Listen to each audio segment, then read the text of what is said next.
You're still grooving, still connecting, still loving, still turning up, still thriving. You still got it, but your immune system, it weakens as you age. That's where vaccines come in. They help train and strengthen your immune response to fight off respiratory illnesses like flu, pneumococcal pneumonia, RSV, or COVID-19. Ask your doctor or pharmacist which vaccines you need.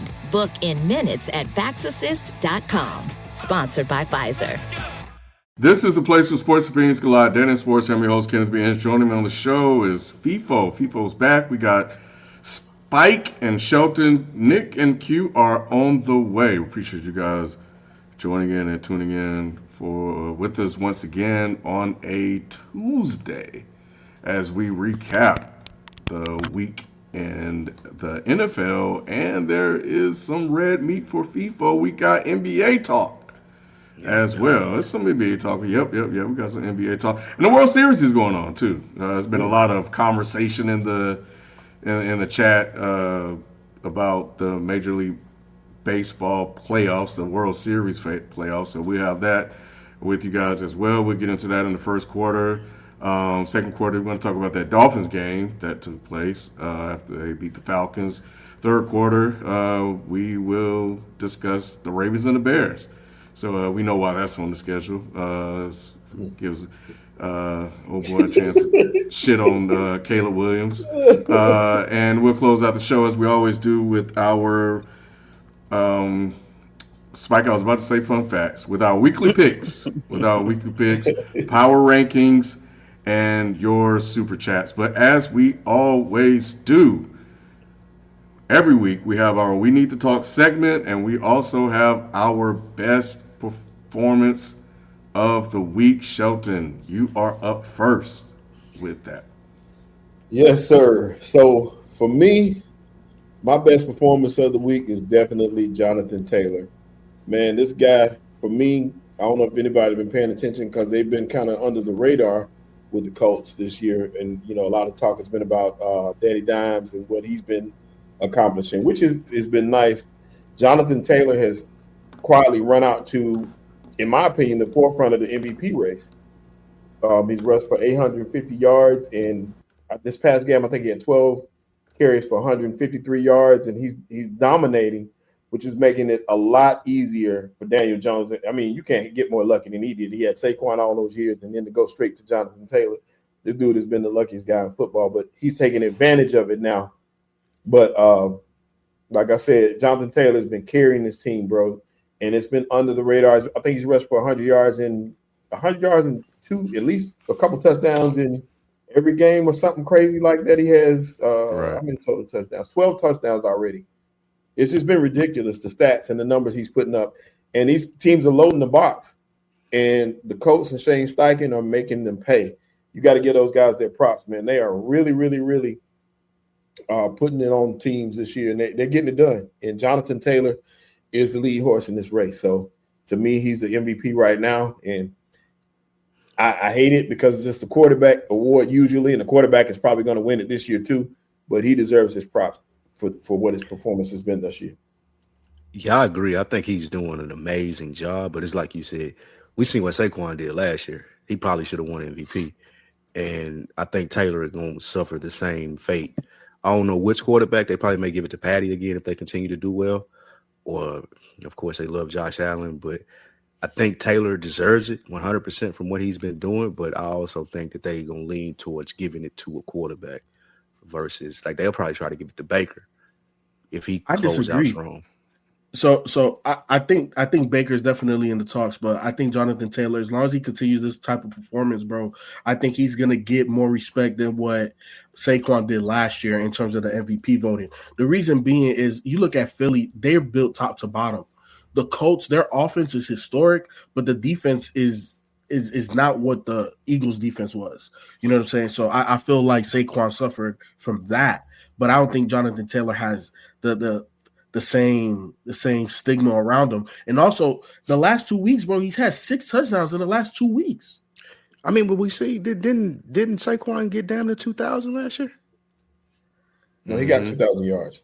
Yeah, that's what I'm saying. But, yeah, he rushed for over 2,000 yards. He almost broke the rushing record, period. You rush for 2,000 yards and don't get the MVP. It's going to be hard for Taylor to get it Because I mean, we know the offensive line is good. I mean, Danny Dimes is Danny Dimes. Who knows if he don't shit it down his leg for the rest of the season?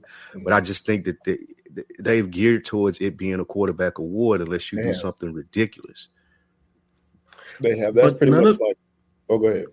I was gonna say, but none of these quarterbacks have really had like crazy stats this season. Man, everybody's kind of, which he might do. Patty might win out. Drake May, they got the softest schedule known to man coming up for the rest of the year. If Drake May continue on, and you know how they like to put the sauce in New England, he's the next Tom Brady. Drake May he can be a dark horse. They may win. They may win that division looking at their schedule. I know you're gonna call me a homer, FIFO, but Jalen Hurts is up there, and the reason why he's up there is because if you look at his numbers. You got 20 touchdowns and 1 turnover. Oh, you can't argue with that. Numbers don't lie, and I think he's 4th or 5th in passing right now. He's moving up the charts, and the team is winning. So Speaking of, what'd you say? No, go ahead and finish. But you got to give props what props are due. But at the same time, I don't think. And what hurts Patty is he threw 2 interceptions yesterday. It's been tough for a lot of these with turnovers and things of that nature. But when you look at what Jalen Hurts is doing, it's going unnoticed, but it should be taken notice of. I have a question though. What about Daniel Jones? How much credit are we going to give him? None. Why? He deserves some, Ken, because he's actually playing well. Like I said, the biggest thing with winning football games is limiting your turnovers, and I think his turnovers. I think he has 3 interceptions, 13 touchdowns, 3 interceptions. He's thrown for over 2,000 yards already. He deserves his top five in passing. I give more credit to my bad, Ken. No, what? I give more credit to Shane Steichen. You should. That's fine, but yeah, that's fine. I mean, I think you need good coordinators, good coaches are able to get the best out of the players. That's what we've seen with Baker Mayfield. True. When we saw Baker Mayfield in Cleveland, he didn't look like this. This has all been discussed and documented. We don't know if this is who Daniel Jones really, truly is, and he was just under a poor coach. We don't know that. We need to see sustainability, right? We need to see it repeated in a similar fashion in the way that we saw Baker Mayfield. When we saw Baker, it was all right, maybe a fluke. Now it looks like it's real. So all I'm saying and asking is I don't disagree that when it comes time for big moments, the playoffs, et cetera, we see quarterbacks and players separate themselves. But we're talking about the regular season. We're talking about a regular season performance. It is driven mostly by Jonathan Taylor in a similar fashion to what happened last year. But and I think that Daniel Jones should at least get some conversation. He's his numbers. MVP. He has 2 more. Yeah, why not? Why not? His record is better than if I know Shelton threw him in there. I don't know if Jalen Hurts is in the conversation. I think Daniel Jones is in the conversation. I think Hurts should be in the conversation. But if we're going to cite Hurts' numbers and his numbers are better than Hurts outside of 2 more turnovers, why not?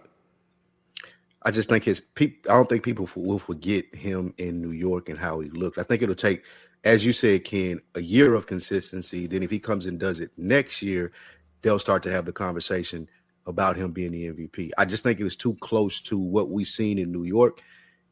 We think he may be good, but that would almost be like, in my opinion, them considering Sam Darnold last year. And I don't think he got heavy consideration because of what it took for Sam Darnold to get to that level. Daniel Jones has been operating on a mediocre to below mediocre level for so long. Now we see him above average to good. It's like, well, I got to see more of that. That's the only reason I think, and it's just because of his past. I do agree with you. This season, he should be considered, but how voters, I feel like they vote, they're going to want to see it again from him before they consider him, before Drake May or Baker Mayfield or Patty or Allen or even Taylor. He's actually 5th in MVP odds right now, which I didn't know that. I just looked it up. See? But Taylor, and what's crazy is Jonathan Taylor is 9th. Yep. Jalen Hurts is 10th, by the way. But so who is that top 5? Top 5 is Patrick Mahomes, Josh Allen, Drake May, Matthew Stafford, and Daniel Jones. Yeah, see, Patrick get this. If the Chiefs continue to do what they're doing right now, Patty Mahomes get this award. But it's tough though, because like I said, he threw 2 picks in this past game. But you're right, he is on the heater right now. So he's been turning the ball over pretty good amount. But he's doing so much for that team, you can't help but put him up there. That's crazy. Josh Allen is. I'm with Tweets Over Doors that Josh Allen, after missing some games, is still in that conversation. Are those updated odds? And we'll move on to the next thing. He didn't miss. You mean he played bad in some games? I thought he missed a game or two this season. No, he hadn't missed any. He's been playing. He just ain't been playing that great. His stats. I thought he was out of game. Okay, well, shit, my bad. What I was gonna say, one more thing. Then I'm gonna let you go. But the Colts. The one thing about the Colts is they have not had really any challenges this year. The only 2 games that you can look at as a challenge, they played Denver and beat them 29-28, and then they played the Rams and lost. So they haven't really had. They've had a pretty easy schedule to go along with what's going on. So it's been kind of cool for them on that front. Yeah, so they start playing some tougher teams. Yeah, I mean that. As great as what's my boy's name in LA was, Geno Smith, the greatest he was playing. You know, I never got on board. But you guys used to always tell me, "Hey, but Ken, he balling. He balling. Ken, look at he balling." So when I bring up Daniel Jones, that now it's just like, oh, we still know who Daniel Jones is. I was trying to tell you guys the same thing about Geno Smith, and y'all never y'all argue me up and down about it. So that's all I wanted to say. Just wanted to spotlight. You know what separates this Colts season from, like, every year there's an outlier QB that does something that the league is not prepared for. It's usually a journeyman that goes to a team on a last chance, or just somebody that you never expected. And last year was Sam Darnold, and then this year is Daniel Jones. But I think what separates the Seahawks last year and the Sam Darnold performance of Minnesota right now from Daniel Jones today in Indianapolis is obviously the running game. And I think that everything that we talked about with Jonathan Taylor before I got on is the delineating factor here, because when the Colts go to the playoffs, if everything holds true, they can lean on Jonathan Taylor in a way that the Vikings couldn't lean on a running game against the Rams in that playoff game. So you got to ride Jonathan Taylor to victory here, and you got to hope that Daniel Jones just doesn't fuck up. I look at the seasons like the Case Keenums, and you look at, when he took the Vikings to the NFC Championship game, you look at the Sam Darnolds when he took the Vikings to the playoffs, and, everyone thought Baker was one of those guys, and he's proven that he wasn't. But the teams that I'm listing, they didn't have run games like this. And Jonathan Taylor, he's the guy that you should be handing that ball to and making them a run-first team, which I believe they are. So you're going to hope that in the playoffs that prevails, and you're going to be able to mask what Daniel Jones doesn't need to be able to do. And I think that that's the recipe for success for Indianapolis. Well, shout out to Jonathan Taylor, man. That's a good bounce back performance by him. So it's good to see him recovering. Let's go move on to quarter number 1. Let's get into a couple of non-NFL related stuff. We are back in full swing with other sports. Man. So there was a gambling scandal last week that took place. But with the World Series underway and the NFL reaching its halfway point, it's easy to forget that the NBA is back, having kicked off its opening night last Tuesday with 2 exciting Western Conference games. What are you most excited about this upcoming NBA season, and what are your thoughts on the gambling scandal that broke on opening night? So hold on. We should do the gambling stuff the second half of this. Yes, no, 100%. Right. We got to talk about the positive first. You know what I'm saying? We're not talking about that first. We're not going to lead with that. But one thing I do want to address, I hate the way Nick phrased that, how we could forget that basketball is on. This is the greatest opening. See.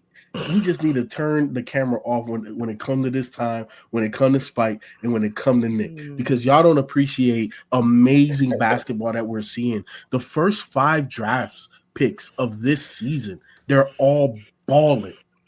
All 5 of them. I don't remember the last time that the first top 5 dudes was balling like this. That's number one. Wembanyama. I need Nick right here, right now, because he was questioning the greatness. I need Nick right here, right now, because bro, did y'all not see the first game? Have y'all not been seeing the clips? Have y'all not like come on? Are you serious right now, Spike? We're gonna forget that basketball is on right now. Yeah, Wemby's going crazy, bro. Wemby is going crazy. I will give you that. That's similar to Ohtani. Like you, even if you don't watch baseball, you see somebody strike out 10 people and hit 3 home runs. Like you have to notice it as a sports fan. Similar to Wemby, and that clip is going viral with him blocking 2 shots, taking the ball up the court, step back, dribble 3, and the foul. Like that's going to be on his Hall of Fame times. But you know the one I'm talking about, though. I know the one you're talking about. But so yeah, I do and have been paying attention to Wemby. I think that's really interesting and playing on. I hope he can stay healthy. Cup. I mean, what's his name? What's your man name in Dallas? Cooper Flag. Yeah, he's been interesting as well. I mean, it's been a solid NBA. I don't know what else to say. Like it's been okay. Solid. I'll take the handoff from. So my thing is, it's been really cool. It's been a really cool first week. Sixers fan, love what I'm seeing from Edgecombe. I think him dropping 34, then dropping 15, and coming back with 26 against Orlando has been really nice. Wembanyama hype is just there's nothing really else to really say anymore. I will say though that if I could just be that guy for a second, I understand that Wembanyama is an absolute Martian, and it's just insane what he's doing right now. But it is 4 games into a season, and I don't want people to fall victim to the hype machine and put these gargantuan expectations on this young man after the Spurs. The Spurs have some questions for me that I think will play out in November and let's talk about it. Just in December. Number one, you gotta get off De'Aaron Fox. I think Dylan Harper showing that he's the guy. I don't think you need to get Fox really there. But with Wemby, man, I'm seeing this is the greatest player of all time. This is I'm seeing a lot of hyperbole, and I get it because he has all the tools. But I just got to see you do a playoff run maybe one time just to, be able to cement that. He has the tools. I'm not trying to say that the hype is unwarranted. I'm just saying that there's hype. So I'm loving what I'm seeing from Wemby. It's some shit I've never seen before. He's embarrassing. The front court of Flag, Lively, and AD, those are really good defensive players.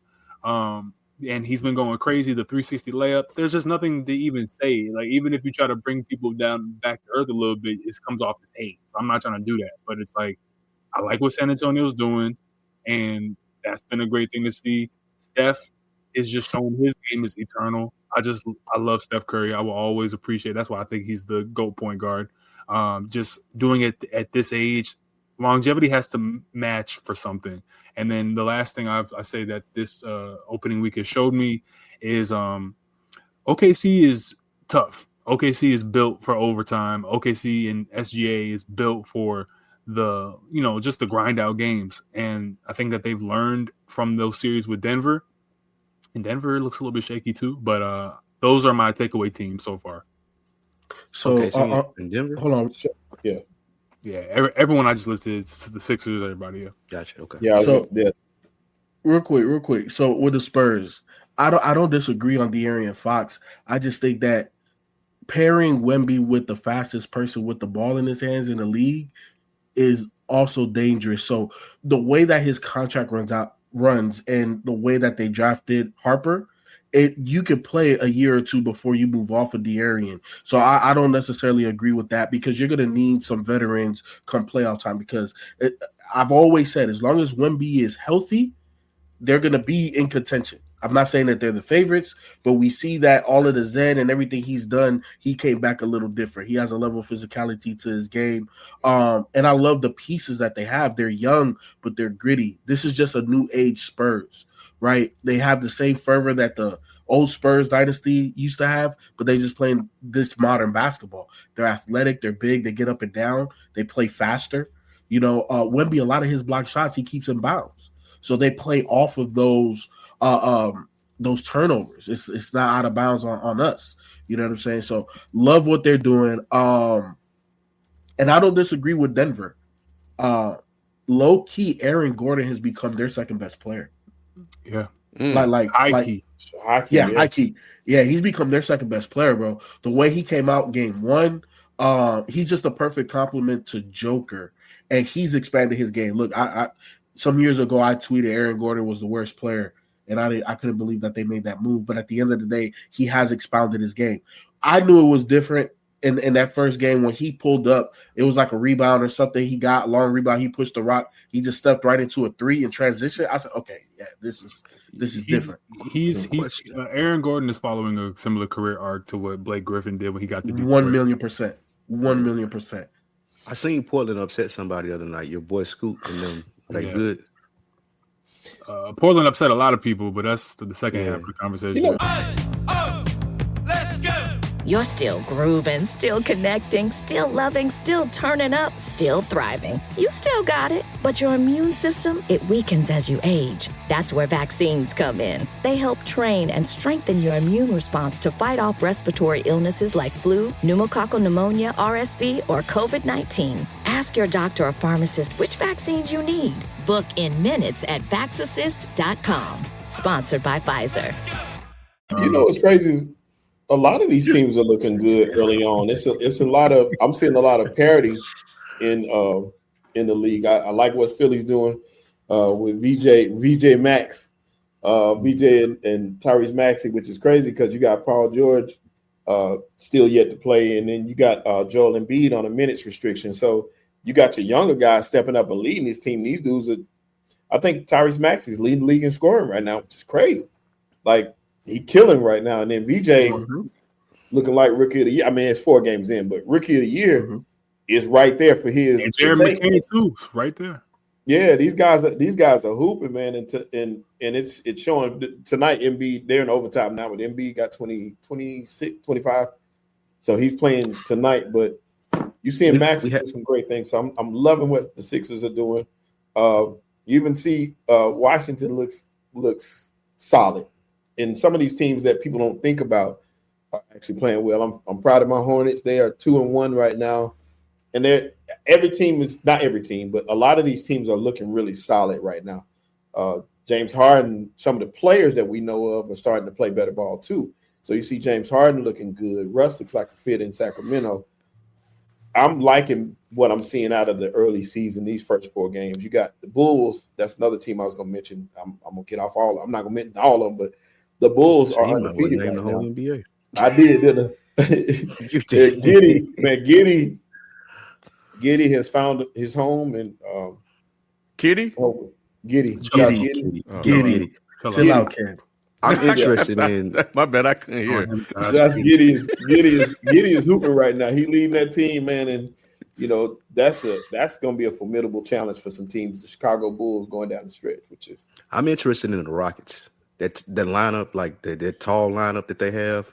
I know that they really don't have a point guard, but the positionless basketball that they're trying to roll out with KD and those young guys, like I feel like that was really interesting to watch on opening night on NBC. Man, I'm tired of Houston already, man. Yeah. Damn. I'm sorry. Yeah. Hey, Shelton. Everywhere KD goes, bro, I'm just tired of that shit, bro. I told you. Hey, Shelton, how do you like that second round pick, that center, that little white boy? Which one? For the Hornets? I don't know. Yeah, for the Hornets. Krennerbacher or whatever his name Paul is. Brenner. I liked him in college, and the reason why I watched him in college was because I bet on him, of course. But he has a lot of hidden talent. The dude got to get some strength. He doesn't have enough strength, but he's solid for what they do. They need some veteran leadership to be formidable. Is LaMelo Ball a winning player in a losing organization, or is he a losing player in a losing organization? He's a very talented player in a situation where it doesn't matter. Does that make sense? I agree. Yes. That's perfectly put. Yeah. Because look, LaMelo is a weapon that you bring in, that you allow him to just go crazy. You allow him the freedom to just be who he is, right? that's not technically a winning player, but he's not a losing player. He has to be in the right situation to maximize what he is in the NBA. And the Charlotte Hornets are not that. They haven't been historically that, and they just don't have the structure for that. Now, they are talented. I agree with Shelton, but that's the reason why he says that it doesn't matter because they're not going to do nothing. He needs to go play with like Denver. You know what I'm saying? Imagine him, LaMelo, instead of Jamal Murray. So he's not a franchise guy. That's what I was about to say. He just said all that to say that. Yeah, he's not the number one guy on the championship team. He's your number two, or he's your X factor. You know what I'm saying? He's your number two, or he's your X factor, but he's not the number one guy. Is he a guard? No. I put it to you this way, Q. You know how when you're selling season tickets to these games, you're selling these packages. You put your marquee player on the flyer. People are going to come see LaMelo play. And that's why you need him in Charlotte, is because he's an attraction. You don't look at him like, okay, he's going to bring a championship to my team. You look at him like he's going to bring fans to come see him play. He's going to do something spectacular every game, but he's going to do something stupid every game too. So you got to kind of take the good with the bad with him, and it's a part of it. But he is very talented, put it that way. A lot of dudes don't want to see him on the court. How tall is LaMelo Ball? 6'7", 6'8". You brought up. Damn. You stupid, bro. I hate that joke. I don't get it. I hate it because I don't get it. I don't get it either, Nick. Nick, it made me feel old, but I don't get it. I don't even care if it made me feel old. It's just like I just don't get it. It's like, hey, what about the gambling stiff, man? Wait, hold on, real quick. ESPN says that LaMelo is 6'7", 180.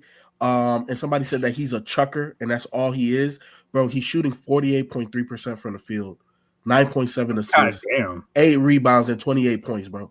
Like what is we talking about? So like y'all acting like he's a bum. He's not a bum. He's not a bum. No, I'm talking to the chat. I'm talking to the chat. Yeah. Not y'all. Okay. Not y'all. I'm talking to the chat. Y'all wildin'. LaMelo balling.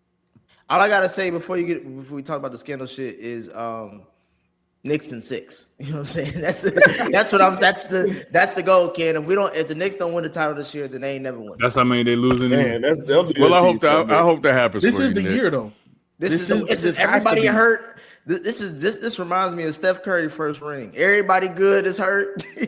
We can ease our way down to the guy. Giannis gonna beat y'all. Philly can knock y'all out, bro. And Milwaukee can beat y'all. Like stop it. Milwaukee ain't beating shit. No, it's Doc Rivers. First of all, Nick said the same thing last year. Told them we didn't win it this year. The Knicks ain't gonna never get it. Like niggas so every year it's the same damn thing. No, Jay. First of all, I know your ass always come on like a hating ass Zordon for this damn chat. But my thing is, this year is easier than last year. Could you say not? Last year we were going against the defending champs. This year, the best player on that team hurt. And y'all will find a way to fuck it up. It don't matter. You just get off. Get the fuck off the damn screen. I don't want to hear your ass. Nah, Milwaukee playing, bro. I don't know about y'all, but Giannis MVP right now to me. He always MVP, but that's not the reason the Bucks ain't gonna make it that far. Well, when he got currency on him, he's the nicest because he got the bets all on the night and he blowing the money. I mean, I think that we. So the mafia, the mafia. The call been made, Shelton. Yes, I think so. I just want to, since we're gonna transition this to the whole gambling shit, right? I just want to take a moment to say that I be telling y'all niggas about this shit all the time. I done told y'all for years, and everybody always want to act like it's just some tinfoil hat conspiracy shit, bro. Anytime you got commercials that talk about you can place bets on people, you got billions of dollars being generated by legal gambling across all major sports. There's going to be controls in place. There's going to be rings in place. There's going to be money under the table. And there's going to be people involved in these organizations and players, whoever it is, who are getting money where they, quote unquote, shouldn't be getting money. Things that are not being taxed. And that's where you see this illegal gambling ring happening. Of course, I know that people are going to say that, okay, it was just poker games for some people. But I think that's just the first layer of the cake that they're trying to keep everyone's eyes on. I think there's so much deeper shit that they're going to protect the public from, which is why when peculiar moves like Luka Doncic just gets moved to LA and then the Dallas Mavericks get the first fucking pick the same year and niggas is like, oh no, it's just the luck of the lottery. If y'all don't get the fuck out of here with that shit, I've been telling y'all, the same people who will say that either Democratic or Republican candidates stole the election for sure will then turn around and tell you that, oh no, sports is 100% organic. I don't believe that. I don't believe anything with billions of dollars involved is 100% organic. Now, do we know the extent to which things are quote unquote rigged? Like, do I believe that there's some script like, oh yeah, you're gonna go down in the 7th round, or oh, when it's 100 points to 100 points in the final 2 minutes, you're gonna check out the game? I don't know if it's that deep. I don't think it is, but I think institutionally there are controls and things in place for certain people to get their money, and folk that will never know their names. People who got billions of dollars on them, and we'll never know. So Q, you're 100% right in this sense, where now on social media you see all of these clips of these games and peculiar decisions that players and now coaches that have to come into question. There was one game, and they have the betting facts on it too. Where Chauncey and people that was involved with Chauncey, they bet the under on the game, and they were down by 12, and he pulled his top 2 scoring players in that game to the bench with 6 minutes to go in the game, and they never played again. So it's like, why would you do that as a coach? And it was on an 8-0 run. Like why would you do that? My thing is like, that's wild, Ken. If you heard a story about a nigga named Chauncey rigging poker games, are we shocked? Ken, we got to this point of America where Q right, his paranoia is it ain't paranoia. I'll be reading this shit. Y'all just saying, we got to the point America don't care no more. They ain't trying to get cute no more. It's like, look, we do this shit. All right, either you still go bet tomorrow, regardless of this news. Niggas bet that night. There was a ESPN bet logo as they were revealing this information. That's what I'm saying, bro. Like, use promo code Chauncey. It's like, what the fuck, bro? Like, I'm tired of this shit, bro. Like, I'm tired of this shit. And everybody's like, oh, come on, man. You think so? I'm like, yes, bro. I like 100% know this to be a fact. How the hell, bro, anytime you got Las Vegas involved in sports, bro, there are people in smoky, shadow-filled rooms that are getting money off this shit. And it's not a conspiracy, bro. The rich are going to conspire to stay rich, and that's just how America works. Like, if you think that the rich are not trying to stay rich and get richer,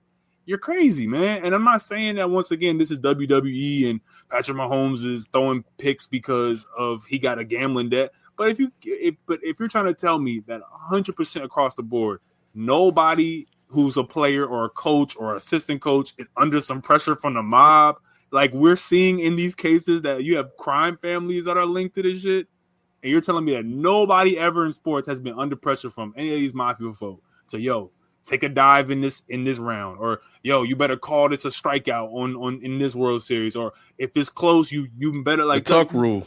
The Tuck rule, the Lakers Sacramento series. It's like even the NBA ref who came out and said I was getting paid to do this. Tim Donahue. Come on, man. Come on, man. And yeah, him too. They're gonna find some patsy to take this down, because they're not trying to get as deep as this goes. They're gonna find one individual person to pin this all on, and it will be smart, because this is Adam Silver's it's really his first crisis as a GM. You know, the group that's the most upset about this are the damn mafia families, the mob, because they have been hiding for years, like just in the cut, and now all of a sudden here they are, like, exposed again, and nobody's even talking about them, at all. It's all about Chauncey and Terry Rozier of all people, which has to be the dumbest thing he's ever done. Like, anyway, but Cash Patel said, Chauncey, I'll see you in Valhalla. Oh man, Cash Patel. The names came out. He said that for real? No, trust me. If there is a way out of this mess, it's going to be Cash Patel fucking it up. Hey, kid, a nigga named Cash Patel has a story where he connected to illegal gambling. Cash Patel said he coming for Curry next. The people that's going to be most affected by this, I feel like the NBA is one thing, but those like small college people that you can bet on, mid-level to low-level majors like that, I feel like it's going to go rampant through all of that. They got to get a hold of them. It's gonna be something serious. I didn't know they were still out. See, this why niggas like Nick call me tinfoil hats. The mob exists. What are you talking about? No. I'm saying I know they existed. I'm saying they still this. They brainwashed Chauncey Billups. Yes, Nick, I'm with you, bro. Them motherfuckers were MIA. That's what I'm saying. They were a myth. I thought Martin Scorsese said they was done. You know what I'm saying? that one long ass movie. And I'm like, they made him say that so they could continue to operate. How was that transition? Hey, Sheldon, still there. They transition. Since you over there looking like the ghost of a nigga in 2004, they got Chauncey Billups, bro. Chauncey was Mr. Big Shot. Mm-hmm. We'll give you a big shot, all right. The difference is this is what smart gangsters look like. Most dumb gangsters that y'all know, they always flaunting shit, and y'all know them. We not supposed to know where the mob at. That's what it's supposed to be about. Exist. Exactly. That's how it's always supposed to be. Yeah, but niggas want to be flaunting on social media now and flaunting every fucking thing, and they get seen. The whole damn hood know. That's not supposed to be. You know. Yeah. All right. Well, anyway, it's quiet now, and we'll see how long that lasts. We'll see if they make this shit go away or not. But yeah, man. Anyway, we're gonna go ahead and move on to quarter number 2. Let's get into some football talk. The Dolphins, man. Look at the Dolphins. We were talking about the Dolphins, and here they go. The Miami Dolphins, who had previously won only one of their last 7 games, earned a huge road victory over the Atlanta Falcons 34-10, with Tua throwing 4 touchdowns in his best performance of the season. Will the Dolphins still clean house this offseason, or will Tua return as the starter?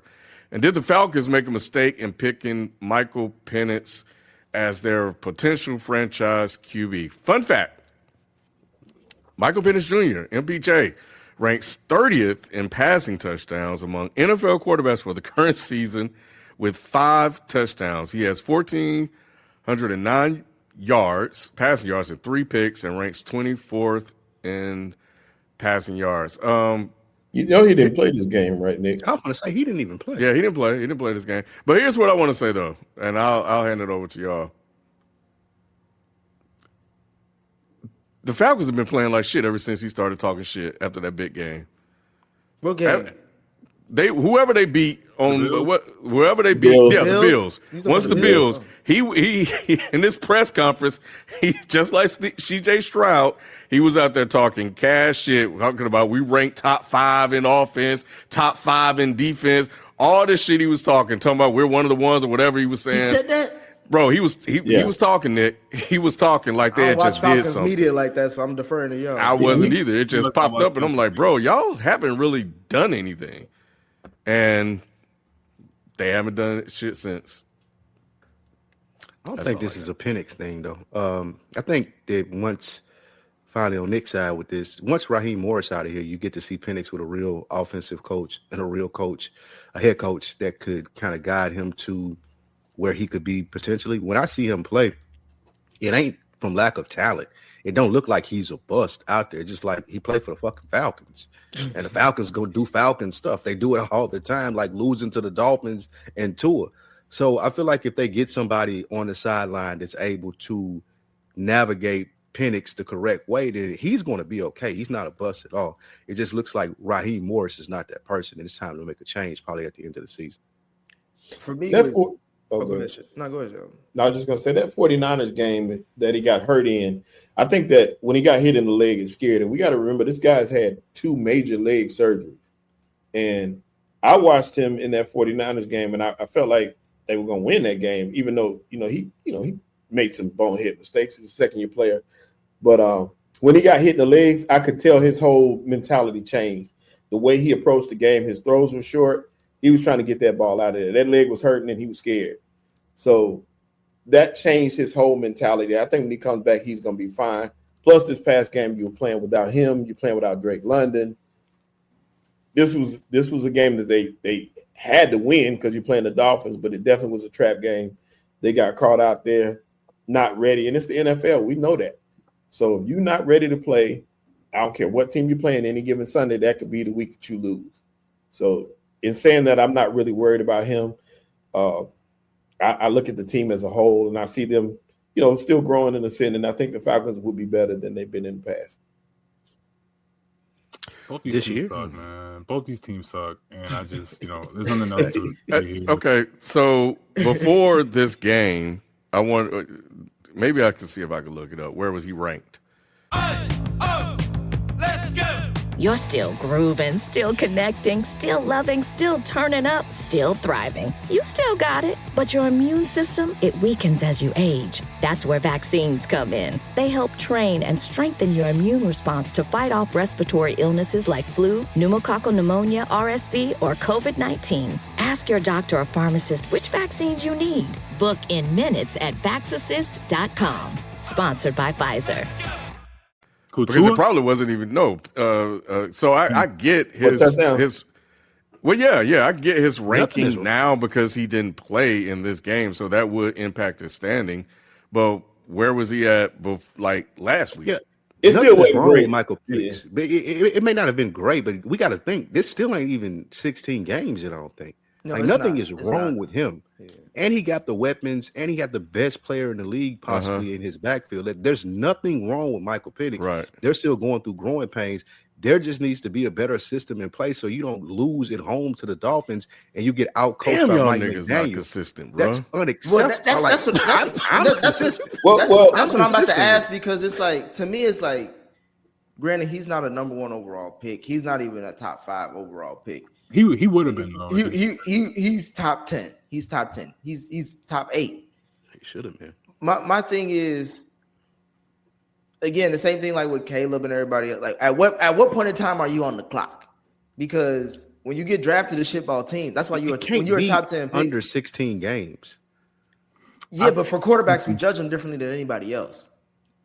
Nick, we got to keep it real, and that's what I'm just doing now. Like I like to give context for people, but you got to show me something. And Michael Penix hasn't really showed me much. Like I don't. I was asking, like, is there a Michael Penix game that you recall? And they beat the Bills. Yeah, but that was Bijan. That was all Bijan. That was all Bijan. True, that was all Bijan, but I mean, he still went out there and managed that game as to where they could beat them. But you ain't drafting nobody top 10. Yeah, I give him that, but my thing is that Goff got drafted number 1 to manage games. But my thing is that's one game out of what last season we took over midway, and then so far this year, from what I'm seeing, I'm not saying he's a terrible player. I think these are bad teams, but I don't think he's an awful player. But he hasn't showed me much for me to. It's nothing to write home about. It's nothing that's spectacular. There's nothing that I see that's super special. He throws a tight spiral, but like beyond that, there's a lot of QBs that throw tight spirals. Ryan Fitzpatrick had a fucking cannon. Like, you know what I'm saying? Jay Cutler had a cannon. So when we're actually judging the quality of reps I'm seeing, like I've always said about the Falcons, they have all these skills positions who everyone keeps saying is so theoretically 5, but it's like beyond Bijan, Drake London ain't doing nothing for me. Like Kyle Pitts ain't doing shit for me, and Raheem Morris is just not.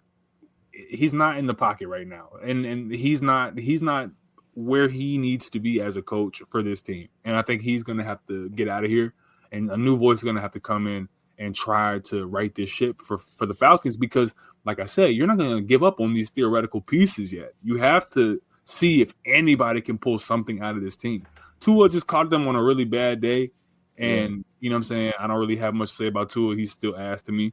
But the Falcons, there has to be some type of remedy here, and it has to start with a coach that you actually believe in, and that's when we'll know for sure if Penix is really bad. Well, that's what I'm saying. He had a great game against the Commanders, even though Jay Daniels didn't play in that game. He threw for over 300 yards and a couple touchdowns, and that game was a back and forth game where he shined and made plays. Now Drake London is his one. Bijan is his first target. Drake London is his second target. After that, it's kind of weak because you're looking at Moody and a couple other players that don't play much. And we all know Kyle Pitts is underachieving. So he has great weapons, but he has limited weapons. And that's something that's going to affect you too. They try to get Algier involved in the running game. They try to be a run-first team, but they're not doing the best job of play calling there and putting him in a position to be successful. That takes a lot of the pressure off the quarterback. And he can make plays. He don't seem like he's scared too much. Like I said, he seemed rattled this week, but once again, that's because he's been so injury prone in his past. But I don't fear for him. I like watching him play. I would say that on the Dolphins side, I think this is a bad win, which is weird to say because the Dolphins brass, I'm not sure what they think about the head coach and the quarterback, but I think this is an outlier game. Like Q said, I think everybody need to go on the Dolphins. Like literally everybody, blow the whole team up. Ain't shit to keep. Yeah. And for the Falcons side, I am willing to give grace to Michael Penix, but I also know as Black QBs, his next head coach is going to be his last head coach as a full-time starter. Because the niggas going to be like, whoever they get in to help him out, if he don't look good, then it's going to be like, all right, people just going to blame him, and they be like, all right, you may be a backup. You may be a glorified goddamn Jameis Winston. Tyrod Taylor. High-end Tyrod Taylor. Like, because it's too many weapons on his offense. Like, they spent multiple first-round top 10 picks on this offense. And for them to, but I'm saying this is going to be multiple coaches for him. Once you start racking up the coaches, niggas going to call you, first of all, coach killer if they hate you. No, the last coach had nothing to do with him. I'm just saying, like, this is the 3 games. This is the narrative I'm saying. I started already saying, like, I give Michael Penix grace. But as a Black QB, we know they don't judge them the same way. Shit, Lamar Jackson had to ask for a trade to get paid. We talking about a 2-time MVP. You know what I'm saying? So my thing is, with Penix, that second coach is going he gonna have to show something. They gonna have to start scoring points. You can't have a nigga. Bijan ain't gonna be in his prime for more than 2-3 more years. If he keeps, I think it's possible if Penix is in the right system. I think the problem here again is not him; it's the coach. When you go into a game playing the Dolphins, Bijan had 9 carries on Sundays. That's unacceptable. We're talking about arguably the best player in the league, especially at that position. From a dynamic standpoint, he got 9 carries, and Kirk Cousins is the quarterback. Ain't no way Kirk Cousins is supposed to throw that many times, bro. That's insane. So we got to start talking about. I agree with you saying. Finally, with the head coaching position in Atlanta, like it has to change. It has to be an offensive-minded dude. It has to be someone that can get the most out of Penix. Well, then I guess I feel like Q about the gambling and shit like that. When it comes to you and others, when it comes to Radio Raheem, I called that motherfucker out a long time ago. You did. So now, but the main argument that I'm making now is that Michael Penix is going to be on the clock next season, point blank. Period. After 2 years is crazy to me. That's what it is. I mean, you know what? I think that's where we're at now with just sports. Period. Specifically NFL and NBA, where I don't think that the whole idea of like sunk cost fallacy really means that much the way that these deals and CBAs are being structured, where people are getting off you if you ain't showing shit. Like, all right, cool, we drafted you top 6, top 5. If you don't show anything, if you don't show that you could be a savior of a franchise or a key piece or a key cog in a system, or you're just have raw ability that we can mold something out of, if your ownership and your brass believes in it, I think guys are going to start getting off you in 2 years now, where it's like, all right, you showed something, but it wasn't enough. And I think that's look at what they're doing to Bryce Young. Same thing about Cam. What about Cam Ward? No, that's different though. That's different. I don't think it's the same with Cam Ward. Hold on. Let's leave Cam Ward over here. I want to address the 2 things that you, Nick, and Q are saying.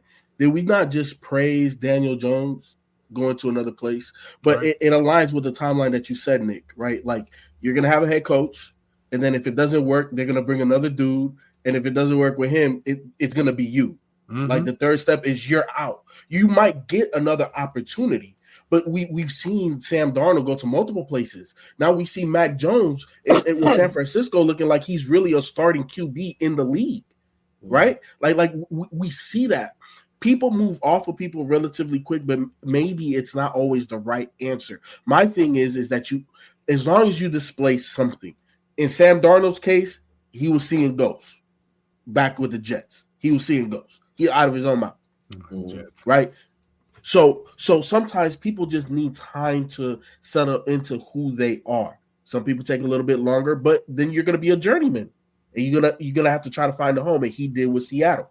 Danny Dimes. We could call him Danny Dimes now. He has this the second highest QBR in the league. He has the second highest QBR in the league now. Hey, you just said that he's in the MVP running. So put some respect on the man. Nickname back. It means you get the nickname back, Ken. Nah. It means you get the nickname. You can't get the nickname. He's just having a good year so far. He got to do what he did with the Giants. Take more than that. Win a playoff. Okay. Either way. Back to the point is that there's always going to be a guy that's going to be along his journey, and he may or may not be the right guy for that point in time. So Penix might not be, but for me, when I see him throw the ball, he's been the best thrower of the ball that we've had since Matt Ryan. So I just think that you have to stay with him. I think the head coach is gone. They're going to bring in an offensive head coach. Hopefully somebody that is well respected around the league. And if he doesn't get it working, then Penix is out. But if it looks better, then it is what it is. From Miami standpoint, I agree with you too. It's a bad win. And I also agree. Just get rid of everybody. Get rid of Tua. Get rid of Mike McDaniel. Get rid of everybody. And just bring back Jalen Waddle, really. I would get rid of him too. And trade everybody. Really? Trade everybody? Bro, A-Chain can stay. Once Tyreek Hill broke his leg, bro, everybody was like, "You can." I'll tell you. What was they playing at the? What was they playing at the Cash Money No Limit? Everybody get your roll on. Get the fuck up out. Yeah. Nick Chubb gonna be an Eagle, and that's what word on the street is that he gone, and then the rest of them are gonna follow suit. We don't give A-Chain 2 shits about the Eagles on this show. Come on. I'm just telling you where you're going, Lou. I ain't saying for no reason. We talking about the Falcons, and who was talking about the Eagles? Like, come on. Yeah. They said they're gonna get rid of AJ Brown. That's the rumor. I'll take it. It's Jalen Waddle. How look at Tua. Tua is the perfect example of somebody you when you're talking about quarterbacks. Tua is still in Miami, and we know several times they talked about getting rid of him before, and he bided his time through. I don't see Michael Penix going nowhere no time soon. Michael Penix will play out his rookie contract in Atlanta, and he's not going to lose his job. He's going to get every opportunity to do what he does. He's not. It's not like he's trash. He's not that. He's just growing. But he's neutral. You see flashes. He's neutral, Shelton. Like, he's not trash, but you can't say, like, again, you may have picked out one random ass game, but that don't stick out to me. We all watch football, so it's not like we don't watch these games. So it's like we would know some highlights of someone like, oh, Michael Penix was balling, bro. Like back-to-back games. He did back-to-back though, Nick. He did like the Washington game and the Buffalo game. I'm not saying that we should put him on the clock now. I'm saying the league will put him on the clock once that new head coach. But you have to remember who their owner is too. He's not one to make rash decisions. No, he's old now too. He's old. He's been looking for a quarterback, and he's like, nigga, I'm about to die. I want to see the Falcons get back to the Super Bowl. Spike, it's the same shit that we seen with the Jets. Y'all keep trying to shoot Aaron Glenn like bail because it's his first year. That don't mean shit, bro. If you don't show me anything, I think these owners are getting more and more impatient, and I don't think dead money means much to them if they are huge football guys. You know what I'm saying? Like, sports is getting impatient. Look at college football. Look at the NBA. It's like everybody wants to win now, and that shit is unsustainable. Now. They paying firing all these people and paying their salary. There will be some change. These coaches right now. Bro, Brian Kelly got paid out $54 million minus taxes. He's taking from at least 45. Deion Sanders next. Deion and Bill. They gonna get Deion up out of there. The only one who's guaranteed to keep coach right now, even though nobody gives a fuck about him, is USC's head coach. What's his name? Lincoln Riley. Because his buyout is $90 million. Yeah, it's crazy. Like that's insane. And does that sound like legal? And anyway, it's all right, cool. But yeah, that'll do it for that, man. Let's hop over to We Need to Talk. Nick, you are up.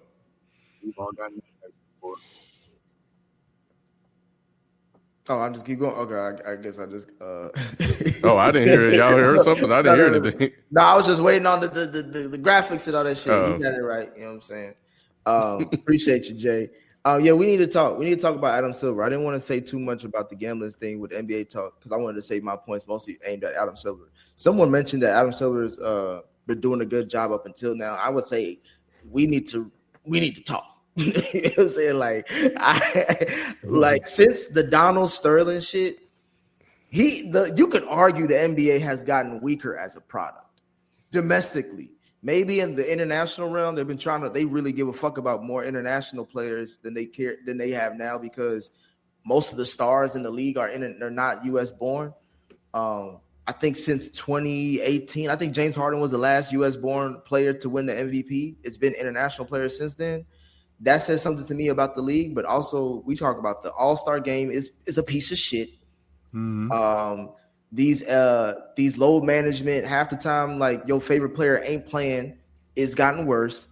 Now you add gambling onto it, where niggas, like, not only are players gambling, but head coaches potentially, like, obviously when we talk about Chauncey Billups, it's not just poker he doing this shit with. Mm-hmm. We know that there's got to be a couple of these Blazers. There's a reason the Blazers ain't been to the playoffs in a few years, Shelton. Mm-hmm. It ain't just because Chauncey smoking weed on the damn sideline. Like to me, I think I'm playing about the smoke weed. I don't know what he do, but shit, at this point, he gambling a little. He up to something. He up to anything. He feeding some habits. We need to talk about Adam Silver as a commissioner. You know what I'm saying? We always give Roger Goodell a lot of shit, but like Adam Silver literally gets to skate by. And this is the motherfucker who's quoted as saying, like, the NBA should legalize gambling, or sports should legalize gambling, period. Well, he did then. So now we get to the situation where the mafia is literally tampering with the game. And out of all the sports, you can argue the NBA is the easiest to tamper with, because football is really hard to not see when someone's not cheating. Because we even call out the Eagles and all that shit with the tush push. You know what I'm saying? So, but even then, that's still been, as soon as it happened, we get news about it. With the NBA, look at what happened. We had to wait till opening night after a long ass offseason, where usually the NBA dominates. We get to hear about their first thing. It's not the fact that the OKC and whatever fuck team went to double overtime. It's the fact that these motherfuckers gambling and screwing out people in certain ways. I think Adam Silver needs to be put under the microscope, and honestly, the NBA product could be better overall if we keep it a bean. He will be. He got to talk in front of Congress.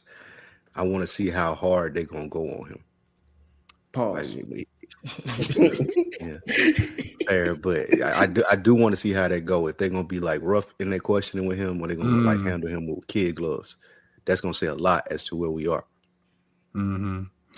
Yeah, like I've said, there's so much that has been going on with just this gambling stuff and just people questioning trades and, you know, everything that happened last year. Really, the Luka shit to me was like the icing, like it was the tip of the iceberg.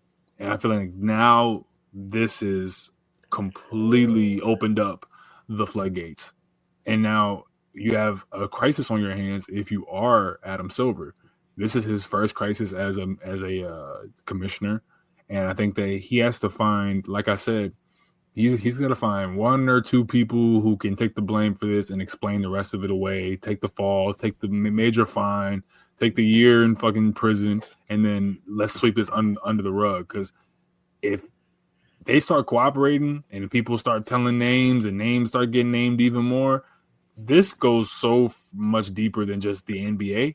Like, I'm thinking of the Shohei Ohtani, like, translator story, how that just got swept under the rug. And this is just a big ball of wax that I think people who with major power and major money are going to try to sweep under the rug and blame it on just some, you know, degenerate gamblers and leave it at it's just a wild weekend of people getting scammed versus institutional corruption where people are making thousands upon thousands of dollars infiltrating and influencing games. They don't want that narrative out there because then you have no trust in the entire league. So I don't know if y'all saw, but I saw somewhere where they were saying Chauncey named like 30-some people. Damn, you said Chauncey snitching, bro. Hey, the same way Gilbert Arenas did. Don't you remember months ago? Man, Gilbert they say he ain't snitch, bro. Yeah, he said he about to sue Gal for even saying that he mentioned that. He was playing a bit. Uh-huh. I forgot. I don't know where FIFO get his sources from, Lou, but it might be the hood nigga on the block. Yeah, Chauncey said that wasn't true. You saying Gilbert? I mean, yes, Gilbert said it wasn't true. Okay. Well, all I know is that they picked him up for questioning, and he back eye. That's all I know. I saw the pictures of him. Clank. I saw that. He posted bail, bro. He represented the clutch. And he said represented Gilbert. Yeah, that man KFC, it was over with. He said Gilbert was in YSL. Jesus Christ. He said Gil's Arena's a gang. Like what, bro? Like, come on. Nah, but yeah, we got. Gilbert was with the Russians. He wasn't with the Italian mafia.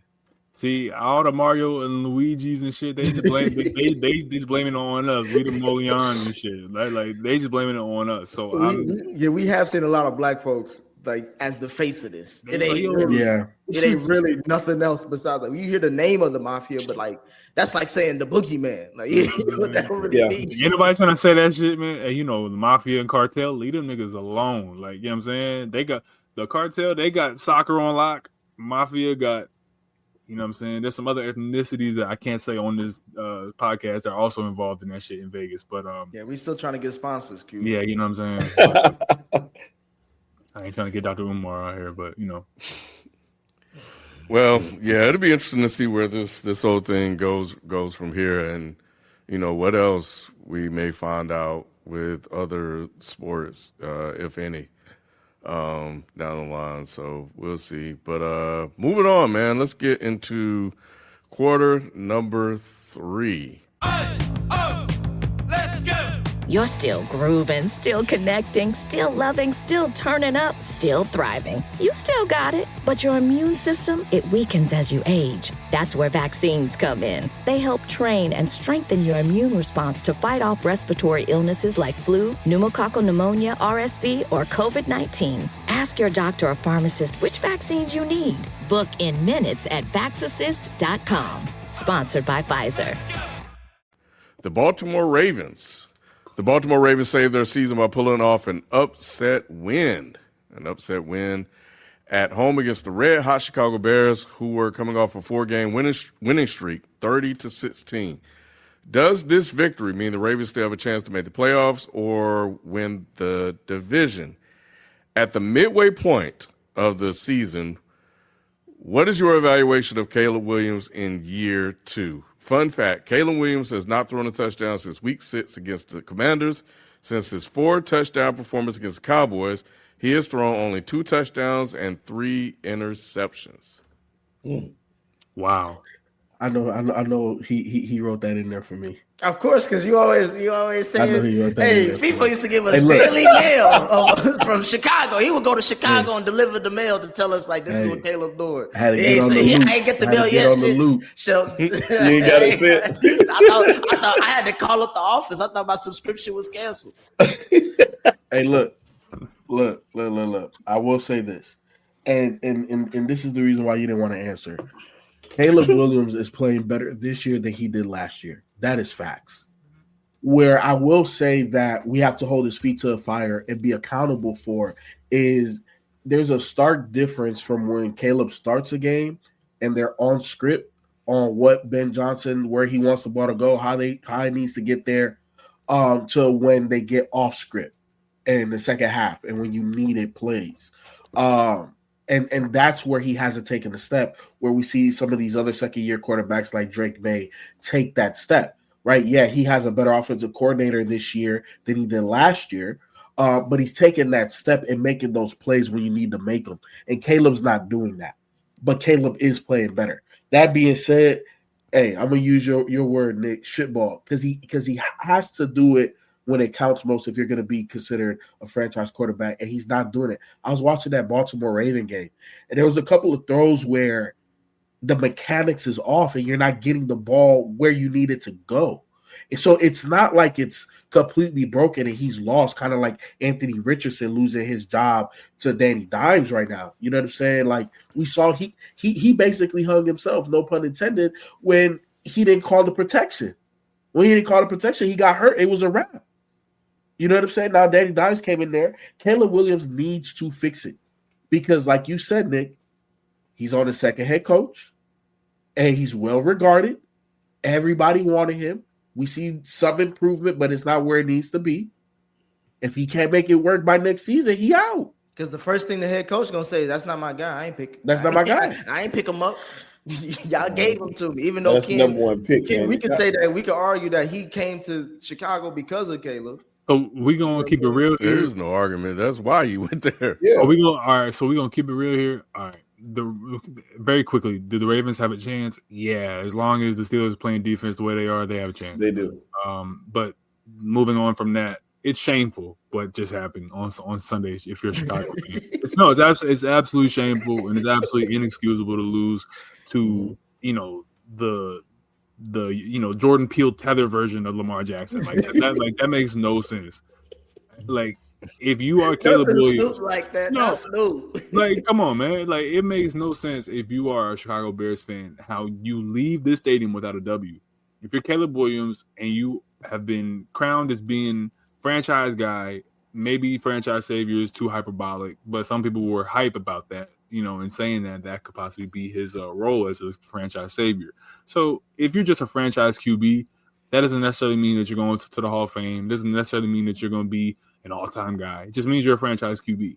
So my expectations for Caleb Williams is to win the gimme games and to hit the layup throws and to be able to piece together, even if it's a game managing situation, piece together the way that Jared Goff is able to piece it together with Ben Johnson in games where he didn't have it going the greatest, but we were still able to, like I said, hit the layup throws and leave the stadium with a W. It doesn't matter as long as you get the W. With Caleb Williams, there's just so much like awkwardness to certain throws, and there's just so many lapses in what should be routine. Hit a guy in between the numbers, or hit a guy on a crossing route, or make sure the ball's on time in a guy's like hands, bro. So my issue is just those little idiosyncrasies are not where they should be, and that's why, Nick, we have to give the credit to Ben Johnson for how this season has gone, because if this is who Caleb is when he regresses back to the mean, then that means that we have to give Ben Johnson a lot of credit for how Caleb has even been able to look as good as he has. I ain't doing it. I ain't got to give him credit for shit. This is his season too. That's what I'm saying, Shelton. This is what they be trying to do. Did they give Steve Wilkes any grace, any credit? Did they give what's the other nigga name? Gerard Mayo? Eddie Credit. But you said it though, Pierce, Antonio Pierce. But Nick, you said it though. Those three guys got one thing in common that Ben Johnson don't have, and we know what that is. They got a quarterback. Is that what you about to say? Let's not do that, man. Let's not act like those guys were as skilled as Ben Johnson and what he did. It's what color they are. Watch your mouth about Hall of Fame. Y'all not about color. Antonio Pierce to Ben Johnson.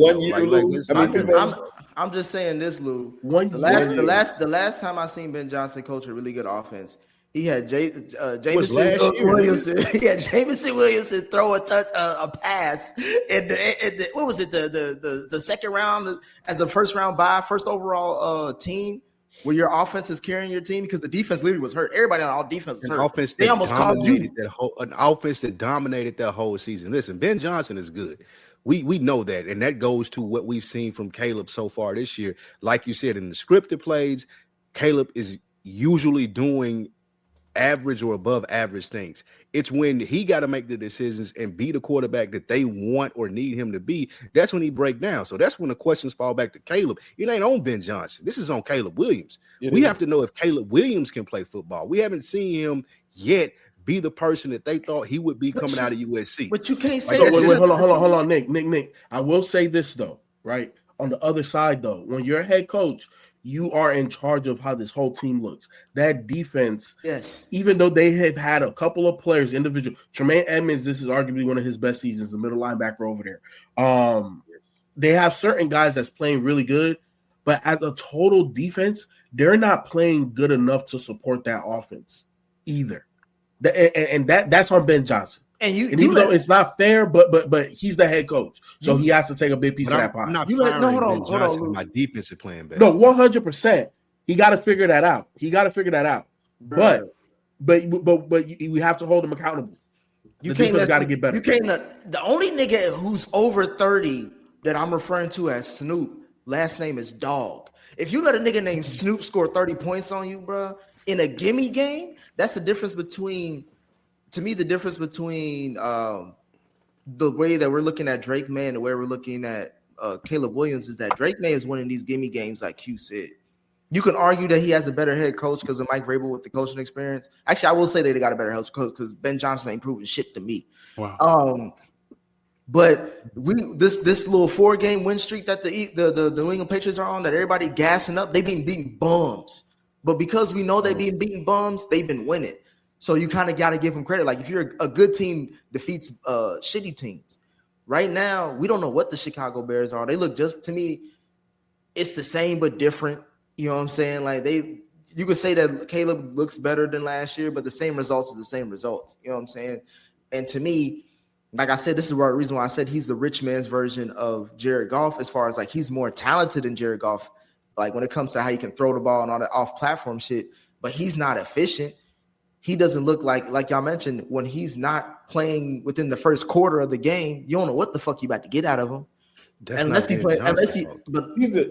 Ben Johnson was there to cure the thing. If I get sick and I go to another city to get help, and I go to another city because they said this city has the best doctor in the world to help cure you, and he don't get cured, I'm cussing out the doctor. Can I add something to the conversation? I think this is important. We need to just go ahead and clear this whole thing about why Ben Johnson is in Chicago. Ben Johnson is on record of saying he wanted to go there because of Caleb Williams. And I'm looking right at it. He said, so there's no doubt that Caleb Williams played a large component into my decision. This was part of his introductory press conference that he had back in January. And so there's that. So he went there because of him. So all that shit about I didn't pick that quarterback or whatever, maybe he's lying because it's a press conference or whatever, but we know what he said, and that's what he said, so he could kick all that shit out the door. Maybe he was lying to get the job, Nick, because people do that, right? But nevertheless, he could have went anywhere, but he chose to go to Chicago, and that was one of the reasons why he said that. The other thing I want to ask is, out of all the quarterbacks from last year, is Drake May the only one that's actually playing good? Yes. At this Drake, point, right now. Drake May, you know what, FIFA, and I want to hand the ball off to you after this, but it's like the thing that I established the most when I watched Caleb, and I agree with what you just said, Kim. Yeah, Drake is probably the best one, but it's a lack of rhythm in Caleb's game that is just, if that should be fucking with me. Like I like when I see a quarterback. You see when they get into a zone, you see when they get into a rhythm, it's like 6 straight throws or 10 straight completions. And I'm sure he's had a moment like that. You know, every quarterback has at least one moment like that. Like we just said with Michael Penix and Tua, every dog has his day, right? But the consistency to find your rhythm in games is just too sputtery. It's too start, stop. Okay, he 2 good throws in a row. What are you doing on this third throw? Or 3 good throws in a row and then almost fumble. It's just like, I don't understand how you're not working out these kinks with rhythm as an offensive coach in Ben Johnson. I think that we have to look at Ben Johnson for some of this. When we look at that game, loses to the Ravens, bro, that's on Ben Johnson, bro. I'm sorry, man. I'm sorry.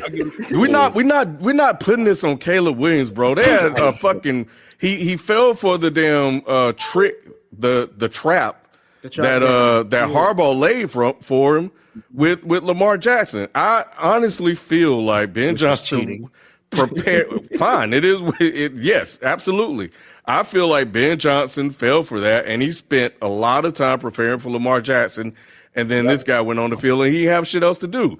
And when you also know what quarterback you have, you know that you have to be prepared for that. So when that happened, he didn't have a chance to adjust on the fly. Caleb Williams did not play great by any stretch of the imagination, but at the end of the day, you cannot lose to the Ravens, regardless of with the way this team has been playing. That's on Ben Johnson. Yeah, you shouldn't have given up 30 points to a Lamar Jackson-less Ravens, and that falls on Ben Johnson.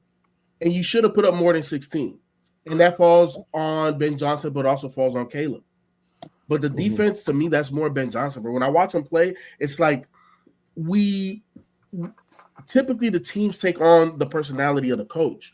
And Ben Johnson is a suited up smart guy, and that works for offense. But I don't know if that works for a football team to take on that persona.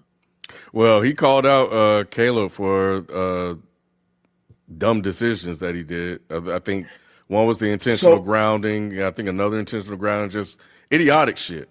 Yeah. So Ken, one of them was the interception, and I think this is the interesting thing. He said that was a choice route, and the receiver wasn't on the same route. They weren't on the same page. They weren't on the same page. So I think it's interesting the way Caleb talks about that interception versus what Ben Johnson says about that interception. And I think that is when they're seeing it the same way, and when Caleb is damn near robotic in how his mechanics are as a quarterback, which is what Ben Johnson wants, I think they can work because he's super talented. And Ben Johnson is holding them to this degree. And Caleb has to, as he should. Yeah, you don't know Caleb, bro. And Caleb has to rise to the occasion. And here's the thing. The reason why we give the Andy Reids and all of these great offensive minds props is because Andy Reid didn't always have Steve Spagnuolo. He didn't always have that guy, right? But he was in situations where it looked like it was 30-16, and because we are locked in step with McNabb or Mike Vick or Mahomes, we can overcome this 14-point lead. We're going to score 21 real quick because that's the type of confidence that a head coach and a quarterback need to have to be great, and they're not there yet. I think they could be, but they're not there yet. It ain't going to be this season either. That's a marriage that's going to take some time to gel, and the reason being is the personalities that you're dealing with. When you're dealing with a Caleb Williams, he's not an easy subject. He's not an easy student. Some people learn at a different pace. Some people flow at a different pace. Some people click quicker than others. He's the type of person that's a totally different personality than Jared Goff, where Ben Johnson came from. Now, Ben Johnson didn't forget how to coach, and he didn't forget how to scheme. He just has to tailor it to a different quarterback than what he had in a different offense, even that he had in Detroit, and he has to control the whole team as opposed to just go one side of the ball. And Goff had NFL experience, so he got a second-year guy. But Shelton Nick just called Caleb Williams slow. I know. I was about to say he called his ass remedial as hell. He described it. But I will say this though. I will say this: if you look at that first year when Ben Johnson first got to the Detroit Lions, they wasn't doing a whole bunch of crazy stuff. They literally had to lay the foundation, and then later on it got wild and crazy where they're throwing to Penei Sewell and you got wide receivers throwing touchdowns to other wide receivers and throwing it back to Jared Goff. Like they worked their way to get to that point, right? I like get through that. scheme through the draft and getting the personnel. So I get that, but I'm just judging him like they judge all other. Aaron Glenn's job was on the line up until the fact that the Bengals fucked up. They gave the game away. But Nick, and even with that, Ken, if you lose to a team like that, we calling out the head coach, right? We calling out Zach Taylor.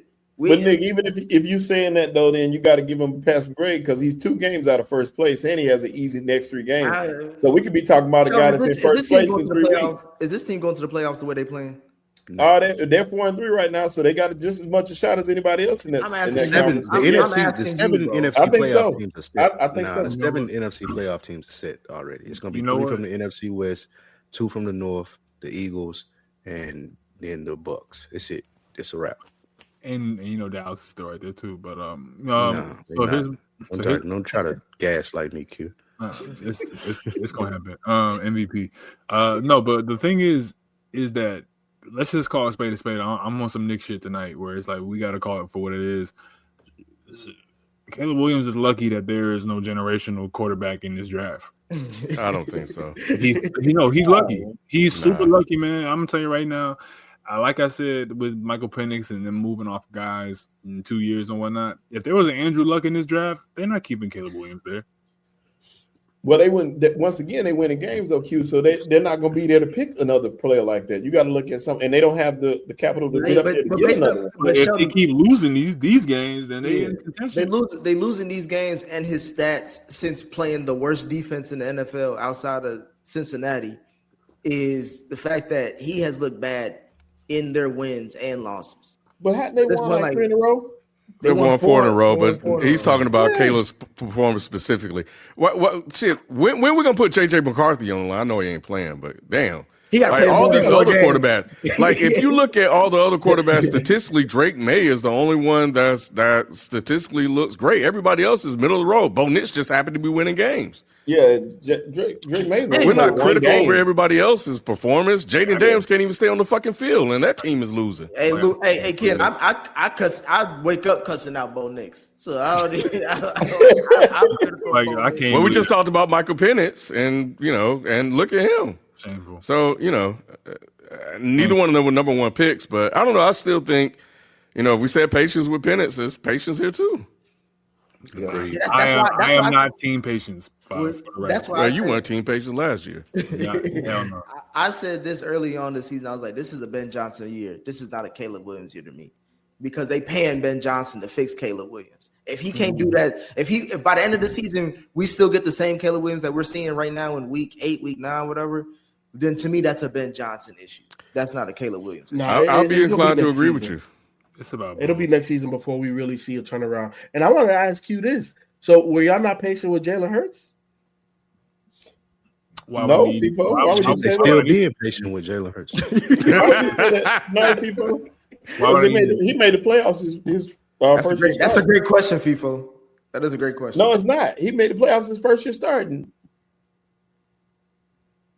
So what do you need to be patient for?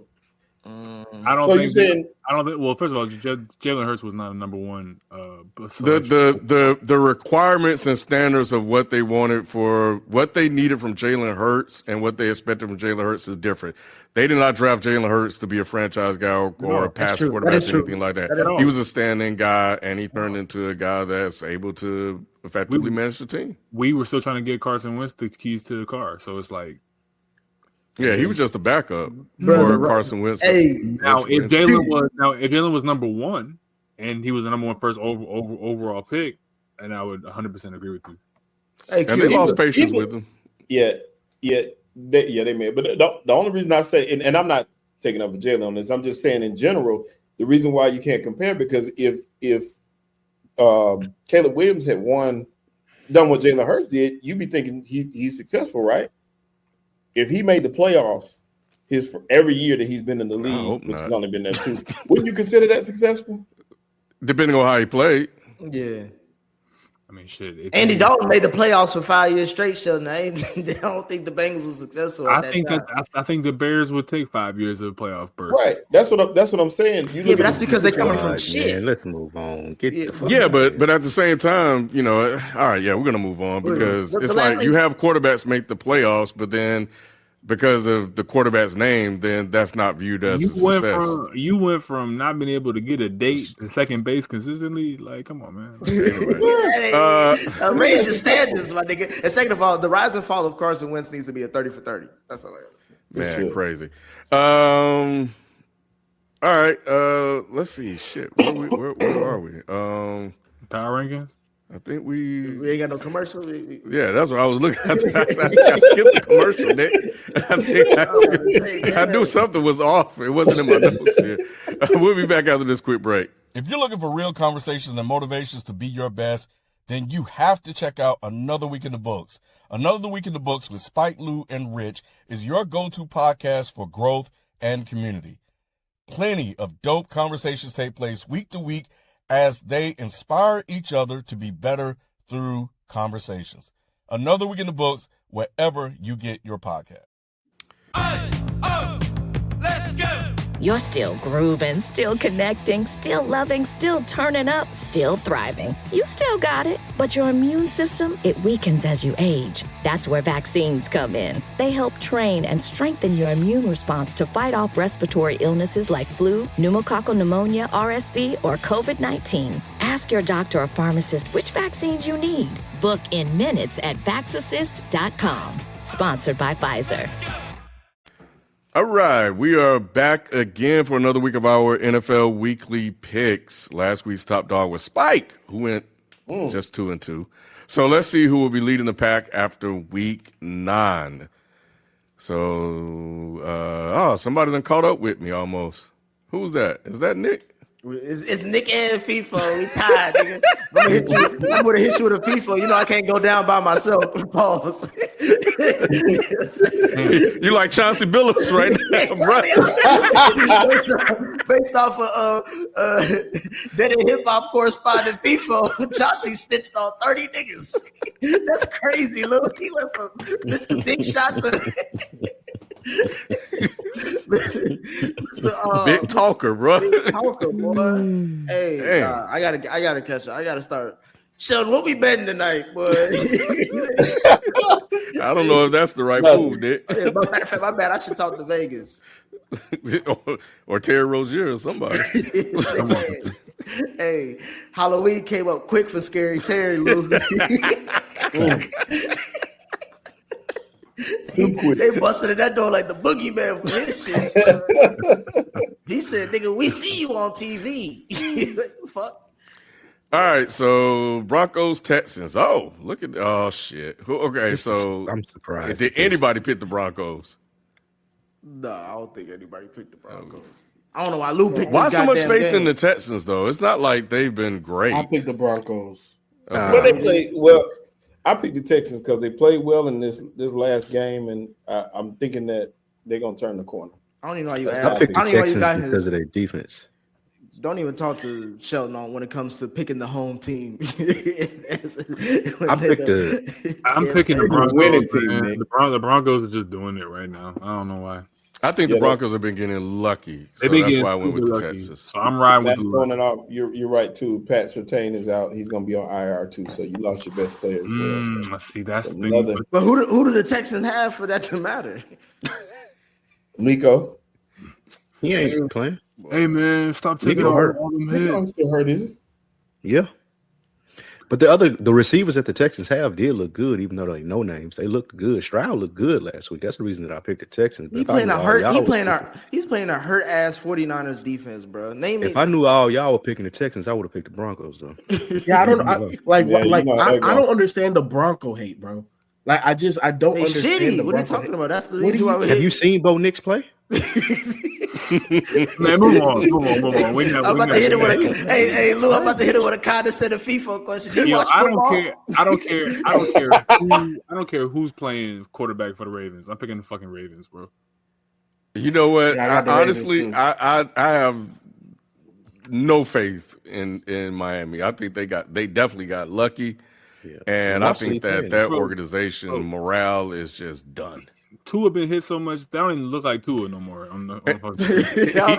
probably don't look like Tua to himself in the mirror. He probably gets scared every time. That nigga look like a Hawaiian Sideshow Bob.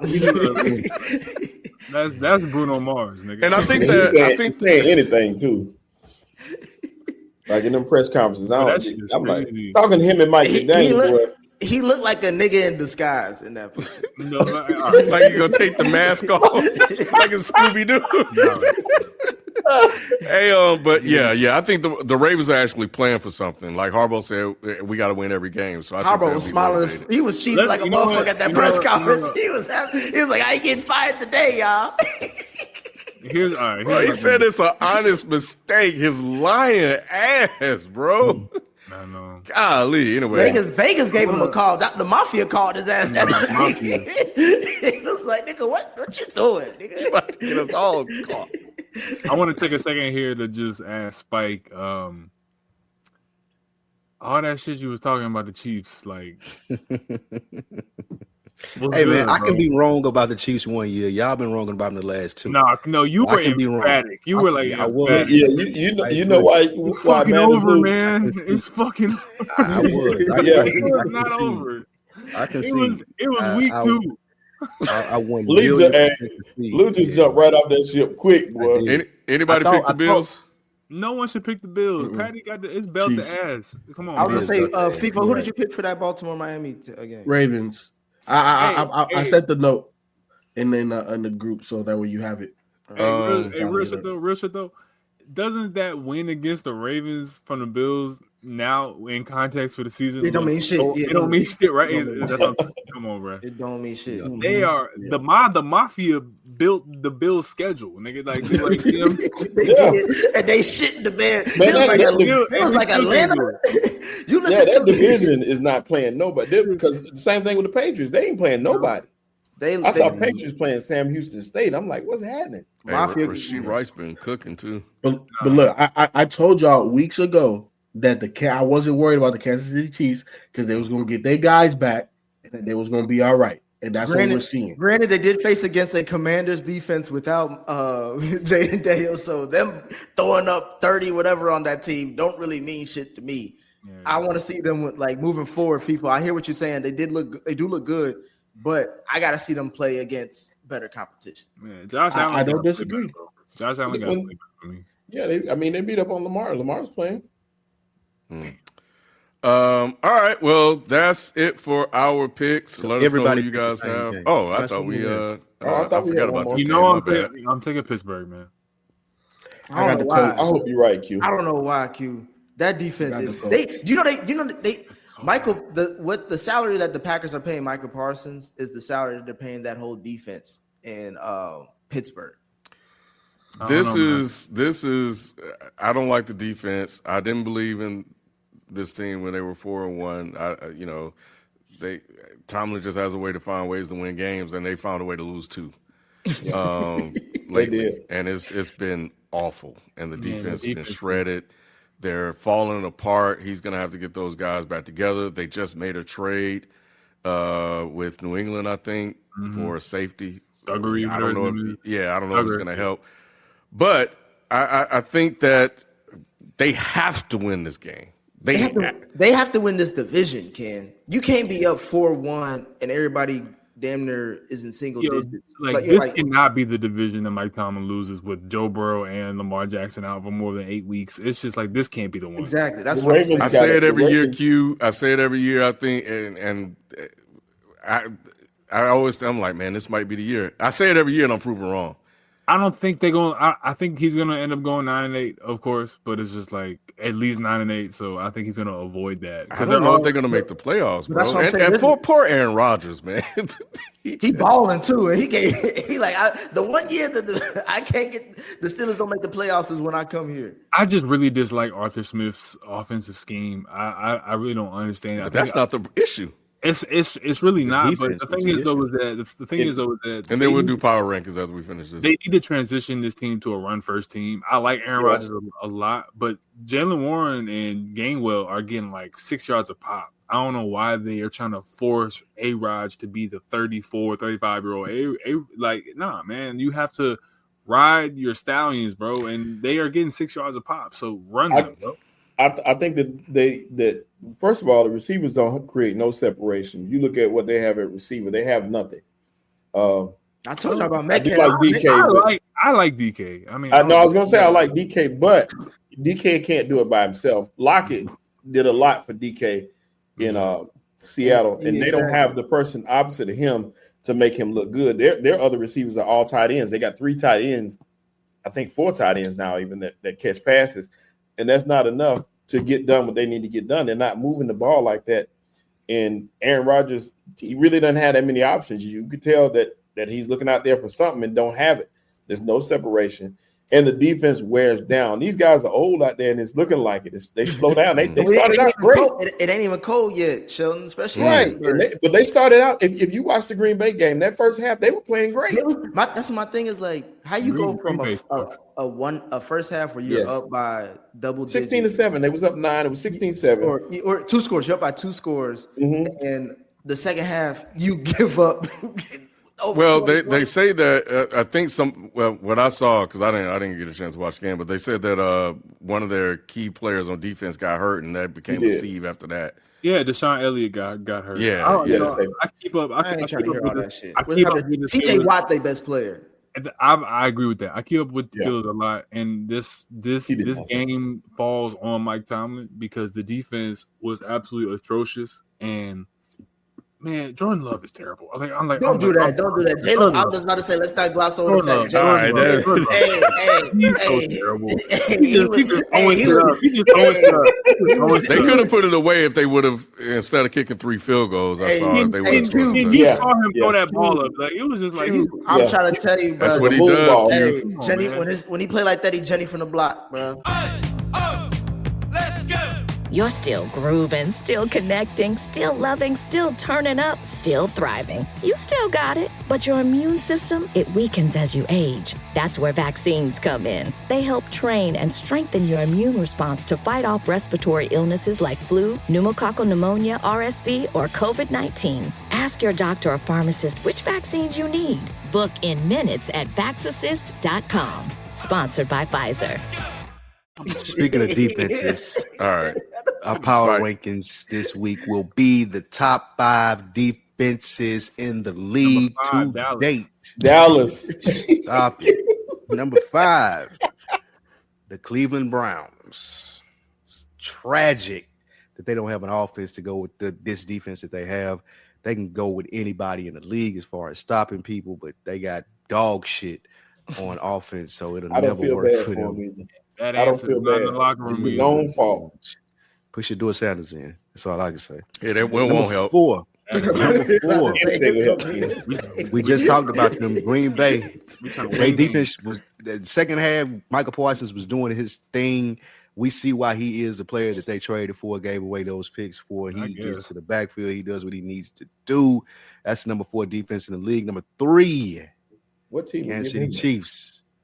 Drake still got Chris Jones, still been doing their thing since his win streak. This is the reason Kansas City will be in the Super Bowl again this year. This defense is one to be reckoned with. Number 2.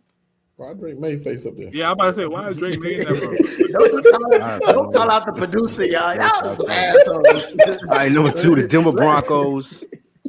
Everybody was talking about Dak for MVP. We seen what he did against a good defense. Dak is no longer in the MVP discussion. A good defense came to town. He couldn't put up any points, got blew out of the water. So Broncos, number 2 defense. And number 1, Philadelphia Eagles. Houston Texans, man. That is the best defense in the league. What? That is the number 1 defense in the league. Go look at the stats. Go look at the players. Go look at the coach over on the sideline. Look at the competition. Can't help that C.J. Stroud ain't who he's supposed to be, and all the receivers hurt. But if you want a good defense and you're looking to win in the game, the Texans defense is the one. Who have the Texans played against that's really not even just beating? Who have they played against that be like? Look at the stats. Right, they have the best defense in the league. Just let Spike have his list. We Seahawks had 27 on them. We're going to support Spike's list. Seahawks. How long ago was that? 2 weeks. You know what? No, we're not doing that. We're not doing that. We're gonna let Spike have his list. Lou talking about a team that let Sam Darnold carve him up. He talking about when that happened. It happens sometimes. That's still the best. Why are you bringing up old stuff? When did that happen? I hate the fact that the Cowboys let Bo Nix throw 44 points on that. Seahawks the lore of Bo Nix it boils my blood, bro. You can't get us on the super chats, man. Yeah. All right, I will. Tweets open doors. I would have thought AD was a prototype to be able to defend Wemby, yet he looked like a child against him. Spurs might be a problem this year. They said they may have the another rookie of the year on the team. We shall see. I'm just very scared of Wemby's health, man. Like I gotta see it. His confidence is grown though. That's true. No, I love it. I love what I'm seeing. I love it. But I'm with you though. I hope he can he's doing too much for a slender man type of build. So, But he put on some muscle though. Yeah, he did. That may be his curse. 24 pounds. That may be a curse. He worked out with a King, then he can. And KG. But you look at KG when KG first got into the league out of high school, he was very wiry too. And over the course of time, he put on because them dudes is never gonna be bulky, bro. Like your body type, you can't be bulky. But he put on some really good man weight. Yeah. Giannis did the same thing when he did. Man, Giannis is averaging. Giannis is averaging. You was gonna let it go. Bro, I was gonna let it go. I tried to let it go. Hey, Man length Hey, was Lou's face. crazy. Man, wait. He's not a teenager anymore. I said man, wait. No, I'm pausing. still ain't I'm good. pausing. I'm pausing. I thought you said man length. I was like, No, man, wait. Jesus. He put on some man weight. Hey, Giannis is averaging Man, 37, by the way. all right, man. Lou was shocked. He I was literally couldn't befuddled. believe it. I thought I said something I didn't He say. was That's fair. flabbergasted, nigga. That's fair. I thought you said something else. All right, man. Josh Bros, congrats, Josh Bros, man. JETX, Jets. Some are saying we're going to knock off 10 in a row and be a 10-7 wild card. Just reported what I'm hearing. All right, Ken. got a sack. Ken, I almost threw out my TV, bro.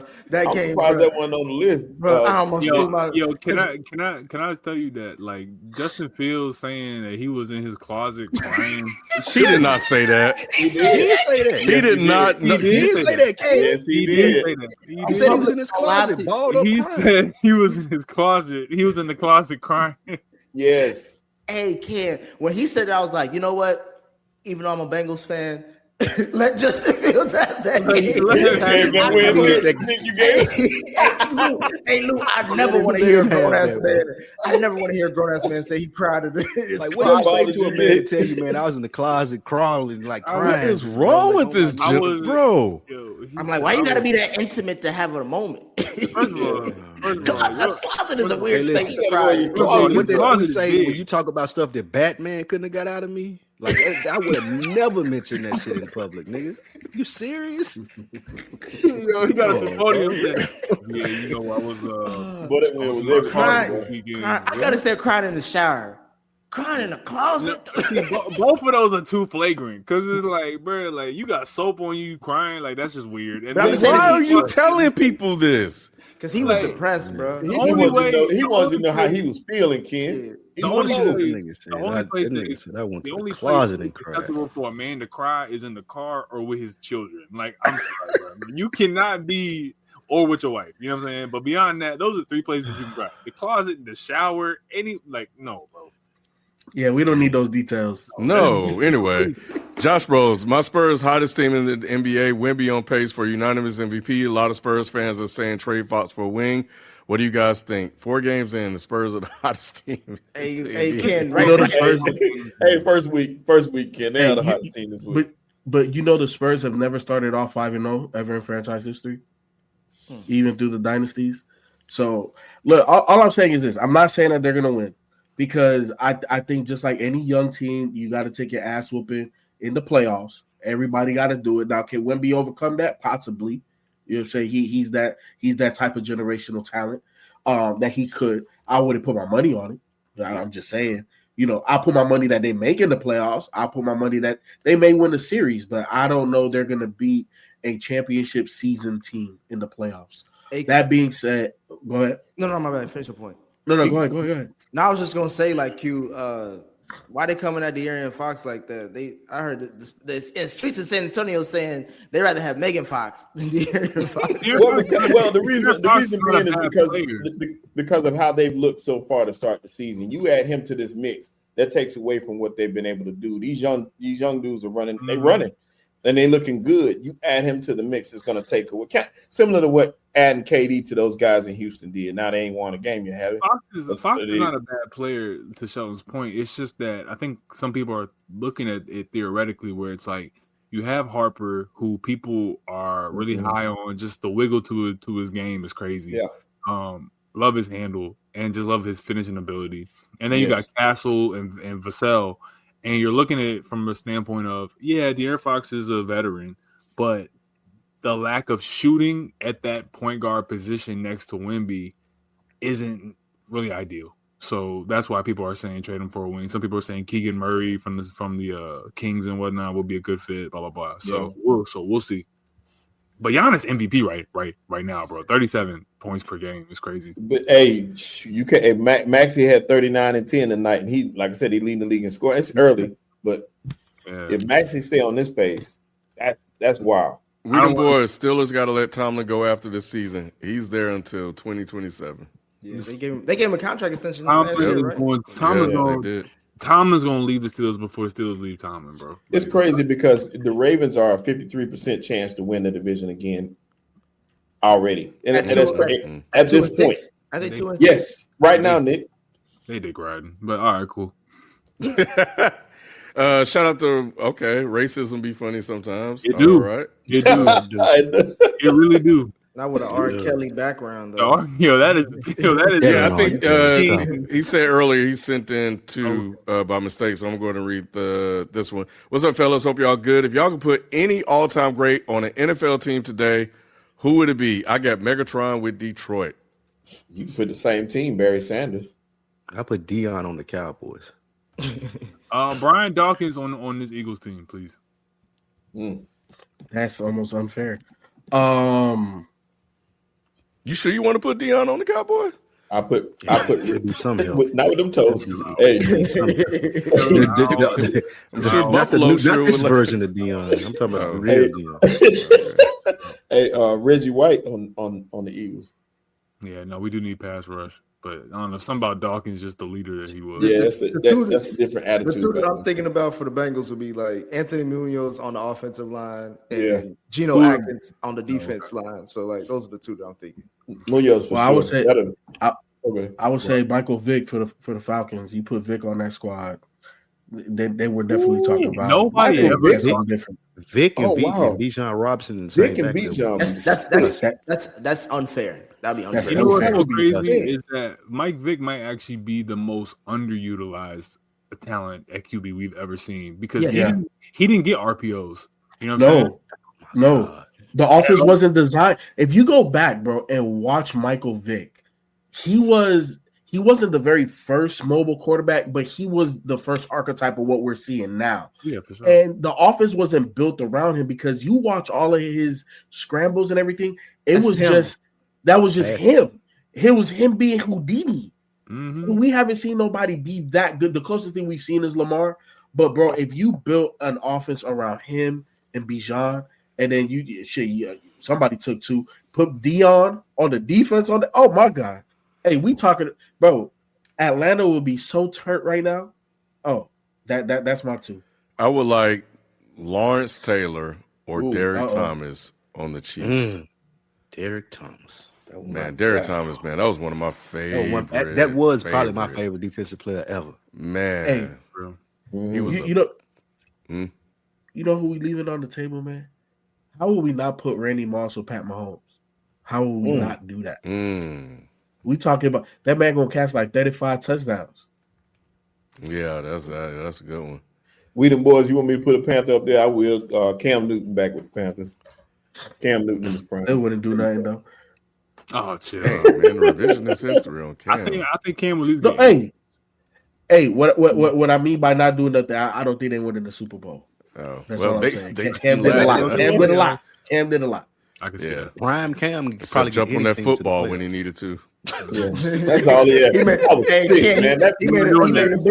made a business decision. He said, "Nigga, I'm not busting my knee for no damn ring." That made me sick, Nick, because I'm like, what are you doing? Like, I still don't know what he was doing.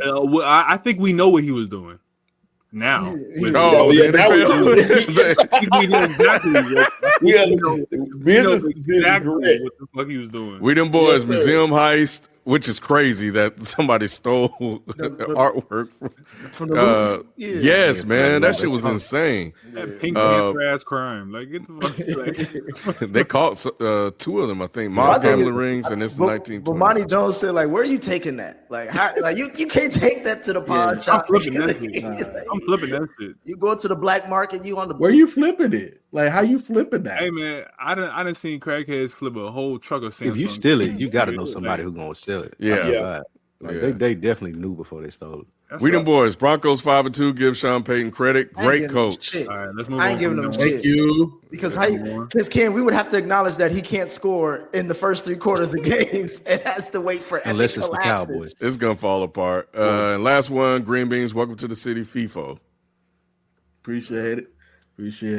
And that's all. That's it. So that is we wrapping up. We got. That's all we got, man. So everything is in full swing. Apparently the Blue Jays won tonight, so Rob's gonna go to bed happy. Yeah, they were 6-1 in the 9th. So one more game in LA, and then next 2 in Toronto. Who y'all got winning it all? It's 2-2. Who you got? I need that. I want the Dodgers. I'm rooting for them because they beat the Reds. Oh man, I stand with K-Dot. You know what? I think it's weird because somehow, some way, if the Dodgers win, you're gonna get a lot of K-Dot shit. If the Toronto Blue Jays win, you're gonna get a lot of Drake shit. It's like it's a no-win situation. Yo, real quick. If the Blue Jays win the World Series, does Drake drop that night? He should. He should. That's a Drake move. But isn't it? Or he'll drop that week. He did when the Raptors did. Like he dropped when the Raptors. That's a Drake move, trying to take advantage and ride somebody else's shit. He's not Some would original. say that's his career, kid. It is his career. What did I say? That would be smart. It would be on brand. You know, since everybody taking credit for shit tonight. 100%. But you know, I got called a hater. Anyway, that's gonna do it for us, man. We'll catch you guys next week. We're out. Peace. Peace.